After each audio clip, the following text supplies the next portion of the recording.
Hey guys, it's Carter. Now in today's video, we are diving in and we are looking at the top 3 ETFs for high growth. So I hope you guys all enjoy it. If you guys get anything in value out of this video, hit that like button, subscribe. So let's just dive into it. Let's go.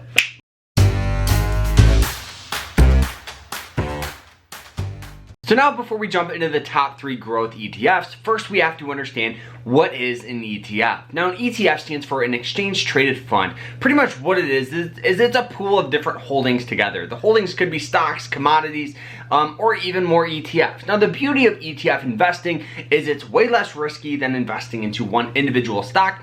2, it's a lot more affordable, right? Instead of investing in, to 100 different stocks that may cost thousands of dollars, you can invest in a high functioning, high growth ETF for under 300 bucks, which is awesome. All right, so the very first pick is ticker symbol VUG. This is a Vanguard Growth ETF. Now the reason why I love it so much is because of the holdings and because of how low the expense ratio is. The expense ratio for this ETF is 0.04. Pretty much what that is it's $4 for every 10,000 you have invested. Now I know a lot of people might be saying, well, wait, they charge, hey, if you're investing into like mutual funds or your 401k, most of the time they charge upwards of 1 to 1.5%, which is $100 for every 10,000 you have invested, which is way more. So $4 for every 10,000 is not much. Now, not to mention the holdings in this ETF is absolutely fantastic. Some of the holdings that we have are Apple, Microsoft, and Google, all 3 very, very stable companies, but you can see the whole list right here. Not to mention the performance that we've seen in the past from this thing is off the chart. Now, historically, this thing has beaten the S&P 500 about 2% annually, which will add up to hundreds of thousands of dollars in the long run. And I love this one so much because of the holdings, the low expense ratio, and the 3-year goal or the 3-year performance that this thing has had is 32% comparing to the S&P 500, which is 24%. So this thing is a way better investment, a little more risky than the S&P 500, but still carries so much potential. And not to mention it does pay a little small dividend so you can get that passive income. It's not nearly as much as like the dividend ETFs or some of the high dividend, stocks that we talk about, but it's still awesome and something's better than nothing. All right, moving on to ETF number 2. Before we jump into this one, make sure you guys hit that like button, subscribe, because it really, really helps me out when you guys do that. So go ahead and do that, subscribe and like right now. All right, moving on to ETF number 2 is ticker symbol QQQ. The reason why I love this one is this is a tech heavy ETF. So some of the holdings we have in this one here is Facebook, we have some Apple, we have some Google, all very, very stable companies.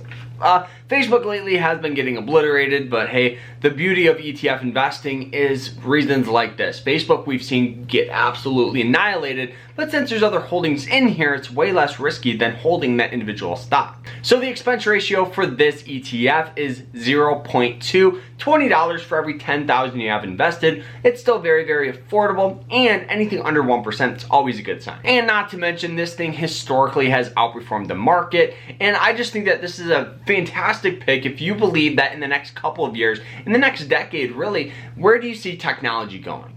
Do you think we're getting more dependent on technology or less dependent? I think we are getting more and more dependent on technology each and every day, right? We've seen companies that are highly invested into like the metaverse and companies that are into the blockchain and crypto, all pooled into this ETF, which is awesome. So we get the growth of all these fantastic up and coming sectors. Alrighty, so now the last and final ETF that we're going to be talking about is ticker symbol ARKK. This is ARK Innovations ETF. The reason I love this one is because Cathie Wood is an absolute baller. She's pretty much like the Warren Buffett of today, investing into some high risk, high reward plays, but still carries some potential.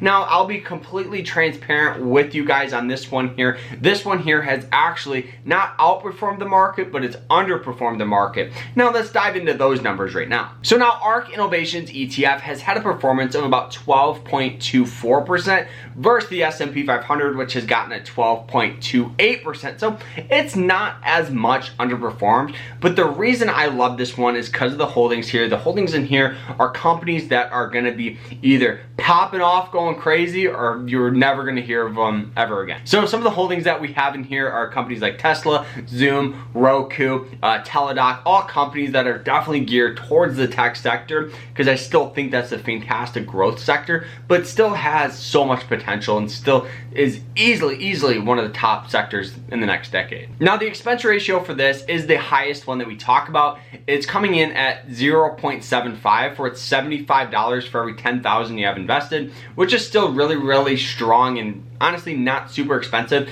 comparing it to like mutual funds or 401ks and all that good stuff. But the reason I love ARK is honestly because of, not where it's at right now, but where it easily could be. For all of these, I think they're fantastic picks, but you have to understand investing into, these high growth ETFs, there's going to be a lot more volatility than just investing in like the S&P 500 or a more value ETF. These growth ETFs are fantastic because most of them historically outperform the market. But on the flip side, you have to understand when there's recessions, they get annihilated. And that's kind of what we've seen over the past year or so, is just all these ETFs that were once high growth, the best ETFs to invest in, just get obliterated, back down, falling, upwards of 30-40%. So now for me, I'm looking at it like, okay, if I invest into these high functioning, high growth ETFs at these more affordable prices, looking out 2 to 5 years, I'm going to be wishing I would have bought more. And that's kind of where my mindset is, guys. So I hope you guys enjoyed it. Hope you guys got something of value out of the video. If you did, hit that like button, subscribe, and we'll see you guys later. Remember to stay happy, stay positive, and I hope you guys have a great rest of your day, and take care.